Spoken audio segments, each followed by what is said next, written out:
हमें कैसे पता चलेगा कि साइन, कॉस या फिर कोई और त्रिकोणमितीय अनुपात धनात्मक है या ऋणात्मक? तो आइए इस वीडियो में हम यही सीखने वाले हैं। आइए हम एक इकाई वृत्त बना लेते हैं। तो ये हमारा एक इकाई वृत्त है और इस इकाई वृत्त पर कोई भी बिंदु हमें उस कोण का साइन और कोसाइन देता है जो यह रेखा धनात्मक एक्स अक्ष के साथ बनाती है। तो यदि हमें ये पता है कि बिंदु कहाँ पर स्थित है, तो हम ये पता लगा सकते हैं कि उस बिंदु के निर्देशांक धनात्मक हैं या ऋणात्मक। इसका मतलब है कि हम पता लगा सकते हैं कि कोसाइन और साइन के चिन्ह धनात्मक हैं या ऋणात्मक। और हम इसी अवधारणा का उपयोग सभी त्रिकोणमितीय अनुपातों के चिन्ह ज्ञात करने के लिए करेंगे। तो आइए ये ज्ञात करने से पहले हम अपनी अक्षों को चिन्हित कर लेते हैं। ये धनात्मक एक्स अक्ष है, ये ऋणात्मक एक्स अक्ष है, ये धनात्मक वाई अक्ष है और ये ऋणात्मक वाई अक्ष है। तो आइए देखते हैं। सबसे पहले हम कॉस की बात करते हैं। कॉस हमें एक्स निर्देशांक से मिलता है। तो इस निर्देशांक तल में वो बिंदु कहां पर होंगे जिनके एक्स निर्देशांक धनात्मक हैं? जरा इस पर विचार कीजिए। वो सभी बिंदु इस निर्देशांक तल के इस भाग में होंगे, अर्थात पहले चतुर्थांश में और चौथे चतुर्थांश में। आप इस भाग में कोई भी बिंदु ले लीजिए, आपको उस बिंदु का एक्स निर्देशांक धनात्मक मिलेगा। तो इसका मतलब ये हुआ कि इस भाग में कॉस धनात्मक होगा। आइए अब हम साइन की बात करते हैं। तो इस निर्देशांक तल में साइन कहां पर धनात्मक होगा? जरा इस पर विचार कीजिए। तो आइए देखते हैं। साइन हमें y निर्देशांक से मिलता है। तो इस निर्देशांक तल में वो कौन सा भाग है जहां पर y निर्देशांक धनात्मक होगा? तो वह भाग है ये दोनों चतुर्थांश, पहला चतुर्थांश और दूसरा चतुर्थांश। इन दोनों चतुर्थांशों में साइन धनात्मक होगा। तो अभी तक हमने देखा कि साइन और कॉस इस तल के किस भाग में धनात्मक होते हैं। अब आइए हम इनके रेसिप्रोकल के बारे में बात करते हैं। तो यह वो भाग है जहां पर कॉस धनात्मक होता है, अर्थात यहां पर इसका रेसिप्रोकल जो कि सेक होता है ये भी धनात्मक होगा। क्योंकि किसी धनात्मक का रेसिप्रोकल धनात्मक ही होता है, तो यदि यहाँ पर कॉस धनात्मक है तो यहाँ पर सेक भी धनात्मक होगा। तो हम इसी तर्क का उपयोग करके कह सकते हैं कि यदि इस भाग में साइन धनात्मक होता है तो इसका रेसिप्रोकल कोसेक भी धनात्मक होगा। अर्थात पहले और दूसरे चतुर्थांश में साइन और कोसेक ये दोनों ही धनात्मक होंगे। अब दो त्रिकोणमितीय अनुपात बचे हैं और वो है टेन और कॉट। तो मैं चाहूंगा कि आप इस वीडियो को रोकें और यह ज्ञात करने का प्रयास करें कि टेन और कॉट किस भाग में धनात्मक होंगे। तो आइए देखते हैं। हम जानते हैं कि टेन साइन बटे कॉस के बराबर होता है, अर्थात हमें यहाँ पर साइन और कॉस दोनों की ही आवश्यकता होगी। हम जानते हैं कि इस भाग में साइन धनात्मक होता है और इस भाग में कॉस धनात्मक होता है। टेन बराबर होता है साइन बटे कॉस के। तो टेन को धनात्मक बनाने के लिए या तो अंश और हर दोनों ही धनात्मक हो, इससे टेन धनात्मक हो जाएगा, या फिर अंश और हर दोनों ही ऋणात्मक हो, इससे भी टेन धनात्मक हो जाएगा। तो यहाँ पर साइन और कॉस दोनों धनात्मक कहाँ होते हैं? तो वो है पहला चतुर्थांश। यहाँ पर साइन और कॉस दोनों ही धनात्मक होते हैं, अर्थात यहाँ पर टेन भी धनात्मक होगा। लेकिन यहाँ पर एक और चतुर्थांश है जहां पर साइन और कॉस दोनों ही ऋणात्मक होते हैं, और वो चतुर्थांश है ये तीसरा चतुर्थांश। यहाँ पर साइन और कॉस दोनों ही ऋणात्मक होते हैं, अर्थात ऋणात्मक बटे ऋणात्मक हो जाएगा धनात्मक। अर्थात इस चतुर्थांश में भी टेन धनात्मक होगा। तो इस प्रकार हमारे पास साइन के लिए जहां पर वो धनात्मक होगा दो चतुर्थांश है, पहला और दूसरा। इसी प्रकार कॉस के लिए हमारे पास दो चतुर्थांश है, पहला और चौथा। और हमारे पास टेन के लिए भी दो चतुर्थांश है, पहला और तीसरा चतुर्थांश।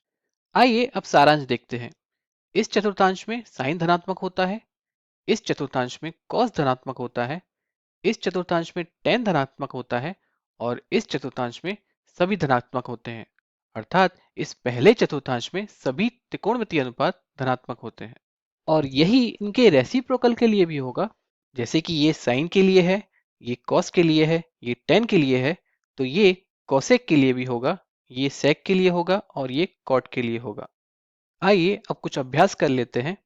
आपको इन 6 त्रिकोणमितीय अनुपातों के चिन्हों को ज्ञात करना है। तो मैं चाहूंगा कि आप इस वीडियो को रोकें और खुद से इसको हल करने का प्रयास करें। आइए देखते हैं। तो ये हमारा इकाई वृत्त है। दूसरे चतुर्थांश में साइन धनात्मक होता है, चौथे चतुर्थांश में कॉस धनात्मक होता है, तीसरे चतुर्थांश में tan धनात्मक होता है और पहले चतुर्थांश में सभी धनात्मक होते हैं। इन सभी अनुपातों का चिन्ह ज्ञात करने के लिए हमें ये पता करना होगा कि ये सभी बिंदु इस इकाई वृत्त पर कहाँ आते हैं। तो सबसे पहले हम इनके चतुर्थांश ज्ञात करते हैं। यहाँ पर -π/3 -60 डिग्री के बराबर होगा। इसका मतलब है हम क्लॉकवाइज अर्थात दक्षिणावर्त दिशा में जा रहे हैं, और क्योंकि 60 डिग्री 90 डिग्री से कम होता है, इसका मतलब हम अभी भी चौथे चतुर्थांश में हैं, अर्थात ये Q4 अर्थात चौथे क्वाड्रेंट या चतुर्थांश में होगा। आइए अब अगला देखते हैं। 2π/3 2π/3 60 का 2 गुना होता है अर्थात 120, और 120 डिग्री हमारा दूसरे चतुर्थांश में होगा, अर्थात ये Q2 अर्थात द्वितीय चतुर्थांश में होगा। अगला है 15π/4। इसके लिए हमें कुछ गणना करने की आवश्यकता होगी, तो हम यहाँ पर रफ कार्य कर लेते हैं। 15π/4। आइए हम पाई या फिर 2 पाई के पास का गुणज ढूंढते हैं। क्योंकि हम यहाँ पर 4 से विभाजित कर रहे हैं, तो हम यहाँ 15 को 16-1 लिख सकते हैं। तो यहाँ 16-1π/4 बराबर होगा 4 पाई -π/4 के, अर्थात 15π/4 4 पाई से थोड़ा सा कम होगा। हम जानते हैं 4 पाई यहाँ पर होगा, और 4 पाई -π/4 इस चौथे चतुर्थांश में होगा, अर्थात ये चौथे चतुर्थांश में होगा। अब आगे बढ़ते हैं। 25π/7। 25π/7 को हम 21 + 4π/7 भी लिख सकते हैं, जो कि बराबर होगा 3 पाई + 4π/7 के। 3 पाई का मतलब हुआ पाई, 2 पाई और ये 3 पाई, प्लस 4π/7 का मतलब हुआ कि ये या तो तीसरे चतुर्थांश में होगा या फिर चौथे चतुर्थांश में होगा। और ये सुनिश्चित करने के लिए हमें 4π/7 को देखना होगा।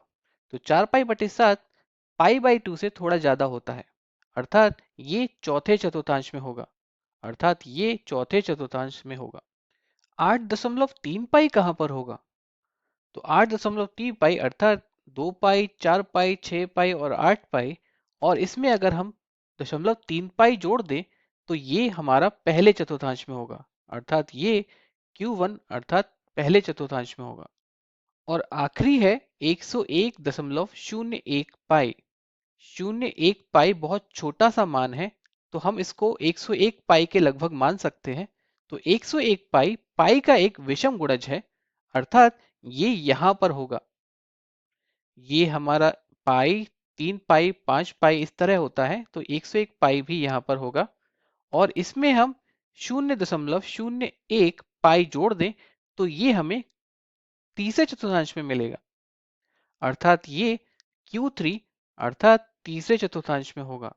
तो इस प्रकार हमने सभी के चतुर्थांश ज्ञात कर लिए हैं, और ये हम पहले से ही जानते हैं कि इन त्रिकोणमितीय अनुपातों का चिन्ह प्रत्येक चतुर्थांश में क्या होता है। तो आइए देखते हैं। साइन चौथे चतुर्थांश में ऋणात्मक होता है, तो ये ऋणात्मक होगा। कॉस दूसरे चतुर्थांश में ऋणात्मक होता है, तो ये यहाँ पर ऋणात्मक होगा। tan चौथे चतुर्थांश में ऋणात्मक होता है। कौसेक चौथे चतुर्थांश में भी ऋणात्मक होता है, अर्थात ये चारों ही ऋणात्मक है अभी तक। कौसेक पहले चतुर्थांश में धनात्मक होगा, हम जानते हैं पहले चतुर्थांश में सभी धनात्मक होते हैं। और आखिर है कॉट तीसरे चतुर्थांश में धनात्मक होगा, हम जानते हैं तीसरे चतुर्थांश में tan और cot दोनों ही धनात्मक होते हैं, तो ये धनात्मक होता है। तो इस प्रकार हम चतुर्थांशों की मदद से सभी त्रिकोणमितीय अनुपातों के चिन्ह को ज्ञात कर सकते हैं।